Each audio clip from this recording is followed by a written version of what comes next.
The Conte paradox and how season could be defined by Tottenham's evolution.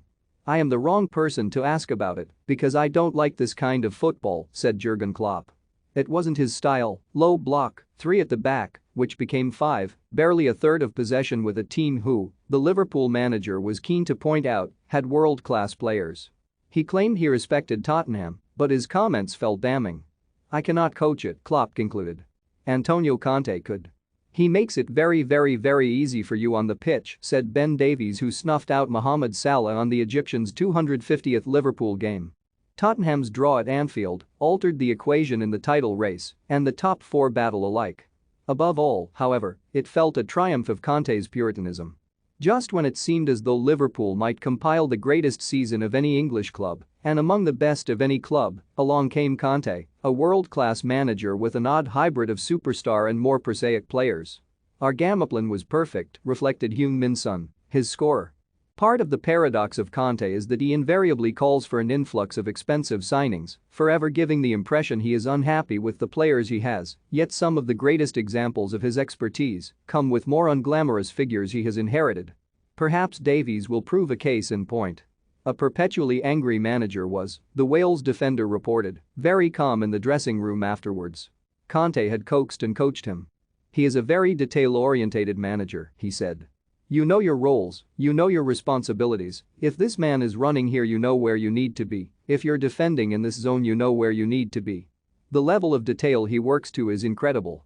Klopp's irritation reflected the immediate sense that the Premier League crown is bound for Manchester City. Perhaps they were cumulative, a consequence of the way Everton and Villarreal had also come to Anfield to frustrate. Yet there was a pertinence to one of his pointed comments. "The gameplan works for these games," he said. "Conte has proof his counter-attacking can. He won at the Etihad Stadium when City had 71% of possession but just 4 shots on target, while Tottenham scored 3 times. Lads, it's not Tottenham, not in the way Sir Alex Ferguson used to deem them soft. Nor, going back further, to the historic image of Spurs. The great fallacy is that the game is first and last about winning," said Danny Blanchflower, captain of the 1961 double winners. "It is nothing of the kind. Try telling that to Conte."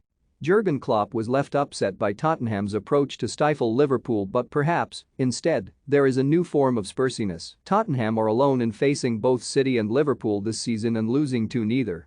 They have taken 8 points against the superpowers. It can still feel a surprise that Nuno Espirito Santo procured 3 of them, providing a false start to a wretched reign, but may finish below Arsenal, who have the wrong sort of 100% record in the league against the top 2. Spurs faced both on their epic Champions League run of 2019. Now they may not meet among the European elite for a while longer.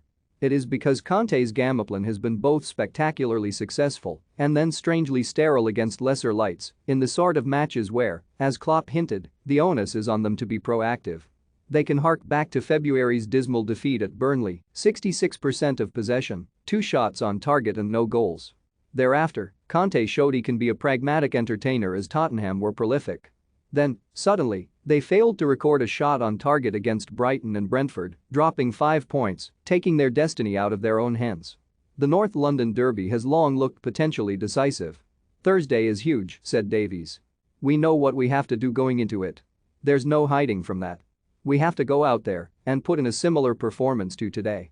Antonio Conte embraces Heung-min Son, but also different. It may require the same attention to detail, the same show of Son's potency, further evidence of Conte's excellence, but, as Klopp hinted, a rearguard action needs to be traded for something more progressive. Whatever Conte devises, it will surely be more compelling than Nuno's incoherent blueprint for the season's first meeting with Arsenal. But the danger is that Spurs' season is defined not by an ability to compete with the rest, but by taking too few points from the rest.